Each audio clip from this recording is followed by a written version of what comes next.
नमस्ते दोस्तों। आज मैं आपको यूरोप के एक ऐसे कोने में ले जाने वाली हूँ जहाँ आज भी एक ऐसा बाजार लगता है जिसके बारे में सुनकर आप हैरान रह जाएंगे।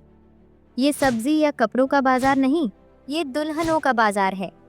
बुल्गारिया के स्टारा ज़गोरा शहर के पास हर साल एक खास दिन पर हजारों लोग इकट्ठा होते हैं। यहाँ लड़कियाँ सज धज कर आती हैं और लड़के अपने परिवारों के साथ उनके लिए बोली लगाते हैं। सुंदरता, मासूमियत और घर के काम करने की काबिलियत के आधार पर लड़कियों की कीमत तय होती है। ये कोई फिल्मी कहानी नहीं। ये बाजार क्यों लगता है? कौन है ये लोग जो अपनी ही बेटियों को बेचते हैं? और ये अनोखी और विवादित परंपरा बुल्गारिया के रोमा समुदाय, जिन्हें आम भाषा में जिप्सी भी कहा जाता है। माना जाता है कि रोमा लोगों की जड़ें सदियों पहले भारत के राजस्थान से जुड़ी हैं, जो सैकड़ों साल पहले पूर्वी यूरोप के देशों जैसे रोमानिया और बुल्गारिया में आकर बस गए। कला इज्जी समुदाय, ये रोमा समुदाय के अंदर का एक छोटा और बहुत ही रूढ़िवादी समूह है। कला इज्जी का मतलब होता है तिन बनाने वाले। इन परंपराओं में से एक है ब्राइड मार्केट। ये बाजार साल में 4 बार धार्मिक त्योहारों के मौके पर लगता है। समुदाय में लड़कियों को बहुत ही पर्दे में रखा जाता है। 11 से 12 साल की उम्र में ही उन्हें स्कूल से निकाल लिया जाता है ताकि वो किसी लड़के के संपर्क में ना आ सकें और परिवार की इज्जत पर कोई आंच ना आए। बाजार के दिन का माहौल किसी मेले जैसा होता है। लड़कियां अपने सबसे अच्छे और चमकीले कपड़े पहनती हैं, खूब सारा मेकअप करती हैं और सोने के गहनों से लदी होती हैं। उनकी माएं और परिवार की दूसरी औरतें उनके साथ होती हैं। दूसरी तरफ लड़के भी सज धज कर आते हैं। वो लड़कियों के चारों तरफ घूमते हैं, उनसे बात करने की कोशिश करते हैं और अगर कोई लड़की पसंद आ जाए तो फिर दोनों परिवारों के बीच सौदेबाजी शुरू होती है। लड़की के पिता एक कीमत बताते हैं जो आमतौर पर 7,000 से 10,000 डॉलर तक हो सकती है।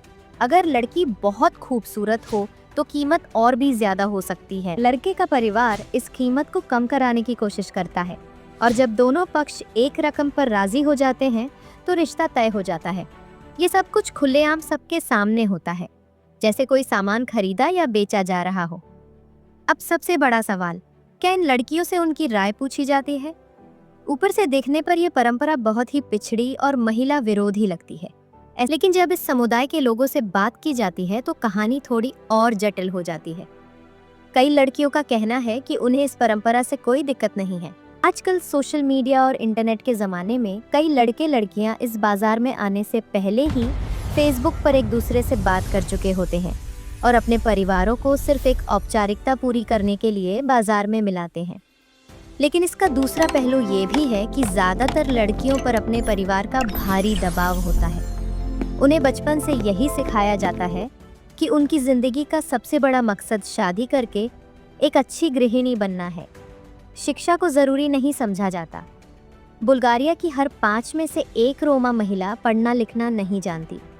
ऐसे में उनके पास एन कहने की हिम्मत या विकल्प दोनों ही बहुत कम होते हैं। दोस्तों, बुल्गारिया का ये ब्राइड मार्केट एक बहुत ही जटिल सामाजिक सच्चाई है।